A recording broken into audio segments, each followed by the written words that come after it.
Eugene asked me to have a little chat about, I guess, what's happening right now with recruiting and staffing. And I have to admit, I don't have a miracle answer for anyone. So there's no set way to attract new staff. And but I do want to share some statistics that I have.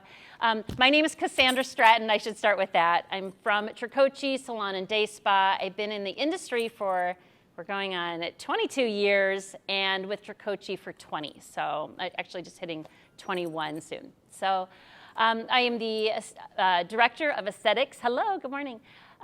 Aesthetics and massage. So I've been overseeing the operation and behind the scenes and a little bit of training for over the 15 years with Tricoci as director. So I wear a few different hats, and I think the most important part is connecting with the staff and making sure that as hard as it is to attract new staff, retaining them is equally important, and making sure that we really give them a career that is challenging, rewarding, and where they can grow is why they would stay in the first place. So with that being said, I mean, I think if we're gonna start anywhere, let's talk about what's happening right now. So I have some statistics that I wanted to share from the industry, and I gathered my information, and it is totally public for anybody. It's through the American Massage Therapy Association, which is the AMTA, and I was a part of that group here in the Illinois chapter.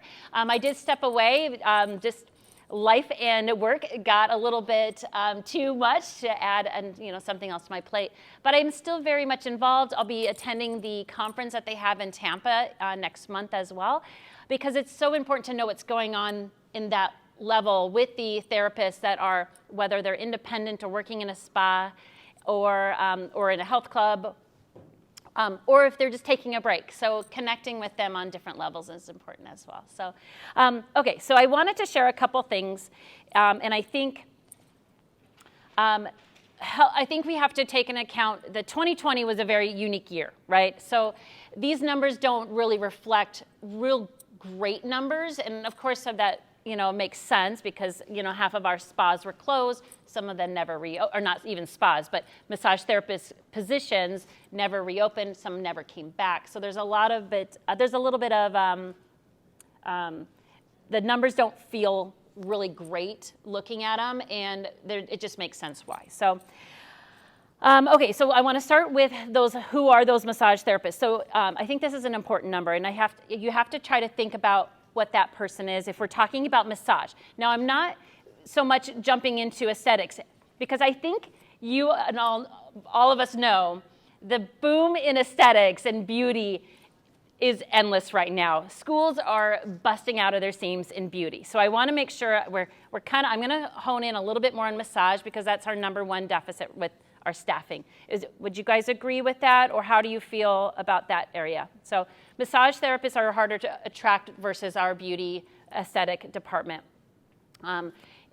Those schools are just growing all the time. So I'm going to kind of give some numbers on massage because that's the hardest area to attract. So 17% of the licensed massage therapists were in their first career. So that means 83% was a second career. So you got to think about, hi, good morning. You got to think about where that age group is, how to find them, where are they looking. So you got to have to think a little bit creatively when we're looking at who is that person already. In the last 10 years, the industry has jumped up 20% in the growth of a massage therapist, but only 1% in this last year. And that means, so it just, I think the numbers that I saw, were around 100 more massage therapists because, one, the schools were closed. Two, some massage therapists just never came back, or they never went to school. That attraction just wasn't there anymore. And then, let's see, with that decline, we are now still seeing that slow movement coming back to work. As we know, some of that stimulus check is still out there for them, and so them not wanting to jump back into work is still okay for them. They're still getting by. And so when that changes, there may be a little bit of a jump into attracting more, which is great. But then how are we attracting our candidates? I mean, if they're already working, if they did come back from work and they're making money because massage is very high in demand right now, then they're making money, and wherever they are doing well. They're probably not going to find another location, right, or another position unless they're very unhappy. But two, if they're coming back to work and they are looking for something more, they have so many opportunities. So now the competition is high, right? So we are in this like big cycle of trying to find them in the first place, hoping they're a fit for your particular facility, and then being able to give them, what they need so that they stay. So there's just like, it's one thing after another that you just got to keep on top of your game with your competitors. And I think knowing that in the area of compensation, if we're going to look at that, the compensation for a particular massage therapist, they make their most money when they go travel to a client's home. The average ticket for that is around $80. And what I pulled from industry-wide, the average hourly pay at a spa or salon is around $42. In a hotel is $56. Health club is $47, and then tips will range. Health club is probably not going to tip as high as your hotel or your salon. So when we think about that, we have to make sure that our compensation for those employees are really competitive. And what that compensation could mean could be total package. Education, hopefully education is free or reimbursed, benefits, the commission alone, that environment, how friendly is it? Is there bonuses? Is there contests that they can, kind of drive? So you can drive contests so that there's maybe some immediate like rewards. So all those things come into play. And the funny thing just about massage therapists alone, and I'm a licensed massage therapist myself. I have not practiced for a long time. I do a little training, but I am not the best massage therapist. I admit that. So, but the funny thing is a lot of massage therapists don't do it for the money. It is a little bit more of an emotional, that gratification of helping and nurturing others. And so when I say, hey, you could make a lot more money if you do this, that might not be the route to take for them, because they're looking for that emotional connection, and giving them feedback of, you're doing really well this month, and a pat on the back goes so much further than here's a $50 gift card. That's not really important. So I think talking about retaining those elements have to be there. And so, hi, good morning. So I'd love to open it up just a bit. I don't want to just share my things. I'll give you some of the things that we're doing at Tricoci that attract guests. And actually, I'll do that right now. And then I'd love to hear from what you guys are experiencing. And as vendors, your future employees are who we have in salon right now. Maybe it's our youngest, maybe it's someone who's looking for a change in their career. So this will affect you on some level, maybe not right now, but down the road, you could be looking for that next staff member or that salesperson. And the ones that have the best connection to that industry is probably somebody that worked on the floor. So it does affect you maybe down the road, but I think that's where we all have the challenge together. So some of the things that I do when I look for candidates, or I'm in face or body, is connecting with the schools. And I always talk about how important it is to make sure you are connected in the industry that are going to give our future staff members, right? They are the ones that are producing the future success of our businesses.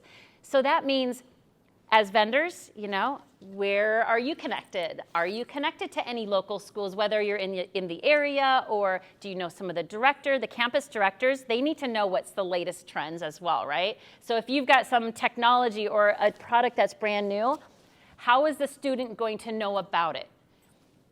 they will have to wait until they complete the program, which is 1 to 2 years out. And then they have to learn from that spa if they have that innovation in place. So will they ever get it? We don't know. So I think for a responsibility for the vendor, get connected to your schools.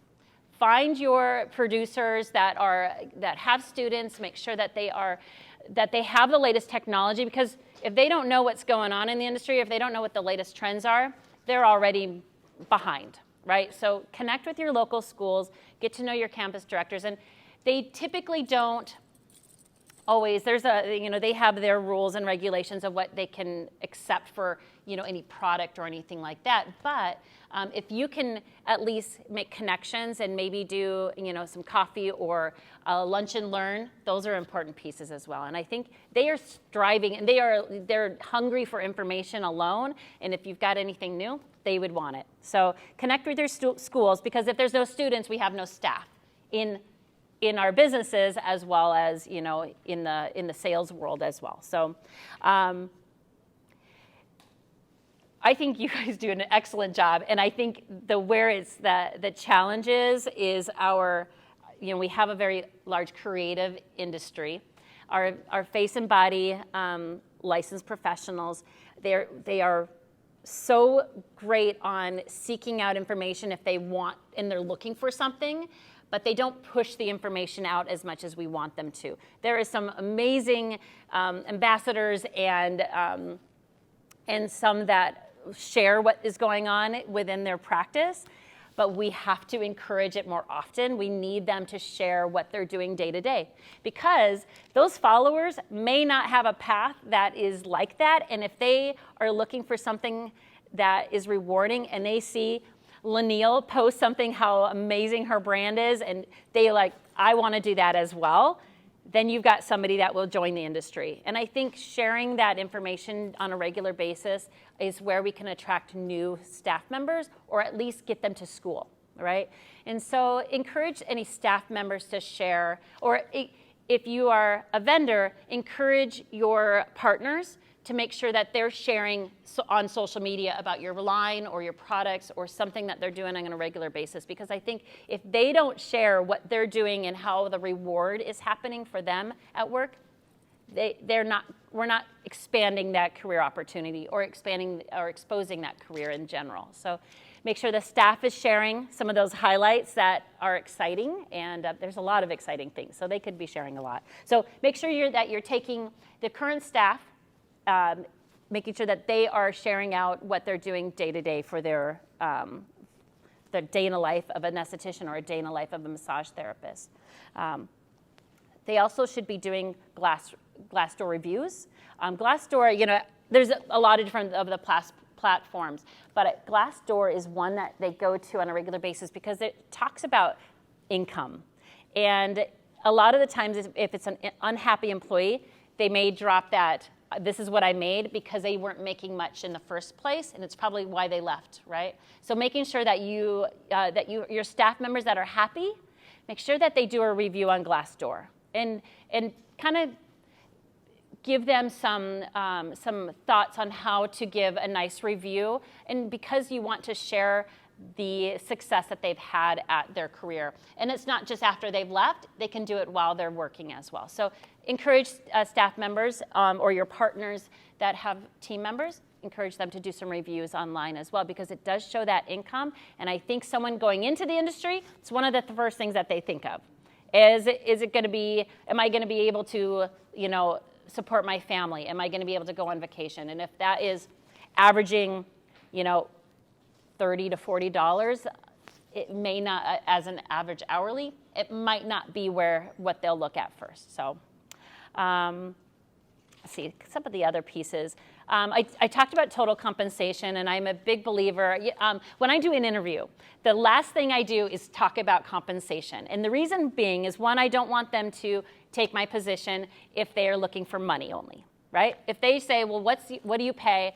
I'm like, we're going to talk in person, and we'll get to that at the end. But first, I want to make sure it's a fit. And if you like the culture at Tricoci, or if you like the package that I'm going to offer, you're going to come no matter what that compensation is. But what you do need to know is that I have to be competitive in the industry. So that means my staff will stay because I'm offering a compensation that's competitive compared to my, my other competitors, right? So if I can say I offer a competitive compensation, they should understand that it's going to be high anyway because I got to retain my staff. And I will tell them outright, I have to keep my staff, so I have to pay them appropriately and for what their value is. So I don't even have to tell you what that number is. Know that it's going to be competitive.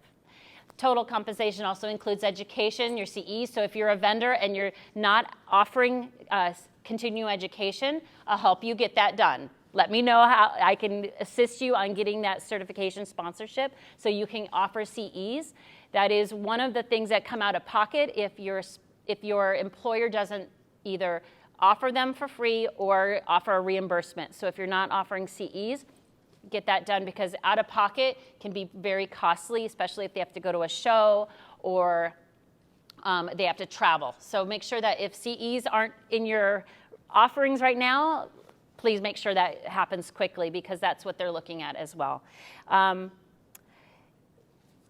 Referral bonuses, again, I think that is a piece that your staff will, if they're sharing, it'll attract them even more. They'll continue to maybe push that information out on a regular basis if there's a little bit of reward by doing things that they love to talk about anyway or love to share. So keep referral bonuses in that back pocket as well. And some are doing referral bonuses where it's $1,200 for the year, right? So or it could be a great hook on, let's say it's on LinkedIn or I'm blanking on the Indeed, Facebook. If it says $1,200 sign-on bonus, my 20-year-old massage therapist that just finished school is probably going to click on that, right?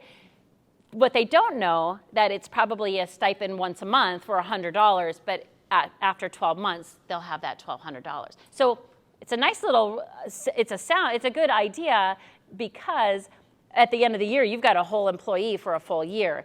And as long as they stay, they'll get that $1,200. So it's got to be creative, but that's a great hook for some that are looking, and money is if they're money hungry, then that could be one of those pieces that hooks them. So I think the last piece that I'm working on right now, and I can share this because it's all public record, is I have gained a roster from the Illinois Department of Professional Regulation. I grabbed the roster. It's an application, you just apply for it, there's a little fee attached to it, but I bought that address list. I'm going to try some snail mail. And I think because it comes to the home, maybe we can look at the idea of being creative on what the offerings are. And so maybe that therapist or that esthetician, if I'm ready to get to that part, but I want to see how it's going to work. Are people still looking for positions? And I think that I'm going to try and categorize it by maybe location where I need it most, and I can break it down and sort that list. I can sort that roster by zip code and target those particular areas. And so utilize your platforms of the Illinois regulation. So by the roster. Talk to your schools. Everybody has a job board, and so make sure you're applying or putting your positions on a job board. With the idea of Facebook or LinkedIn, Facebook's great. Actually, only 40% say that they are using social media to only connect. But I think it was a low number, and I don't want to misquote, but it was a lot lower than 40% were looking for information about massage. They were connecting with other therapists. So what does that mean? Like that industry, if you're a sole practitioner, who are they connecting with, right? They're working at home. Where's the new information? How do they get their support and network? So creating network events, maybe it's a wine down with wine on Wednesdays, or there's ways to get those team members to connect as well. So I think if we can use the social media platform to expose the career of face and body, show how exciting it can be and how lucrative it can be for them, it'll continue to share. And maybe that mother or father that has a 25-year-old that is just not following a great path, but they know that they have great customer service. It could be that guest that's coming to Tricoci for years and say, you know what, my daughter should be going to school for this. She would love it. She's so good. She loves makeup. She loves beauty industry, or she loves yoga, and this is kind of her area of expertise. That could be an opportunity to kind of like wrap them in and give that career an exposure. So anyone have anything they share? Like, is there anything that, I know I have some of my own practices, but does anybody else share? Yeah. The only thing I've heard from some of my resellers about, they need all this help, it is getting them through the interview process faster than, it's like if I'm talking to them today, they need to be in front of a manager tomorrow, and we need to sign, seal, deliver. Yes. Because if they're looking at tons of other spots. Absolutely. So whoever gets them through fast is who they're going to bite with. Absolutely. So that's an important piece. I think the longer that interview process takes, you're going to lose them. So that compensation or that total package has to be presented right away and hired immediately. So you're absolutely correct. And we have reduced, I don't know how many do online application, but we reduced ours, I believe, to 3 clicks. 1, 2, application. And then in the application process is funny, it's down to 6 questions. Resume, upload it if you need it. I will still call that applicant if I don't even see a resume. If they say I'm available for weekends and evenings, we're good. If they have their license, we're good. I just need to talk to them on the phone and then I'll know, right? So get it down to 3 clicks, get it down to what that job position is, and then it's an immediate sign. If you feel that personality, we can always train skill, right? Skill's an easy one. We can train skill, we can't train personality. And so if you get them on the phone and they're available, bring them in, see how that works for them. So any other, that's a great call out for sure, yeah. I love what you said about partnering with schools. That's one of the most important things we can do as vendors, and that's something we did last week was spent 2 nights at an aesthetic school showing Beautiful. European facials versus what they're learning in Love school. it. Really, Love it. we haven't thought to connect with massage schools, so that was a really good. Absolutely. Yeah, and because aesthetic schools have so much product that they use on a regular technology and product, that's an easy one for our salespeople to get into. Massage, they just have their hands and maybe a couple massage products, or maybe it's stone or bamboo or things like that. But if there's something new that they can get excited about, it'll keep them in school. It'll have them something to get excited to and look forward to after graduating, because there is a dropout rate as well, which is a little higher than I even want to talk about. The number that is really devastating to me, they did a full average for the year. Anyone have a guess of how many on average graduate from a school in 1 year? Anyone? Take a number, a guess, wild guess. How much? 60. Too high. 45. Too high. 33 is the average graduate throughout our schools for 1 year. 33 students graduate. Now that's an average, so we have a very large school here in Chicago called Soma Institute. They produce a lot of students. They're very much more medical based, so a lot of them go to health clubs or med spas or independent or your gyms. They have a higher graduation rate.